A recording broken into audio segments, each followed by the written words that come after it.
Guys, তোমরা একটা জিনিস দেখো, আমার পাকা বুড়িটা কি করছে এখন। দেখো দেখো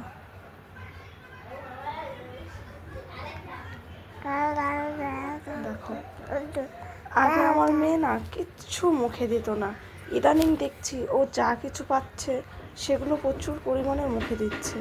আমার একটা ছবি ছিল খাটের ওপরে, সেই ছবিটাকে এরকমভাবে মুখ দিচ্ছে আর এক মনোযোগে দেখছে। এই জিনিসটা কেন হচ্ছে তোমরা কেউ বলতে পারবে? এখন প্রচুর পরিমাণে সব কিছু মুখে দিচ্ছে। তোমরা যদি কেউ জেনে থাকো আমাকে প্লিজ কমেন্টে জানাও।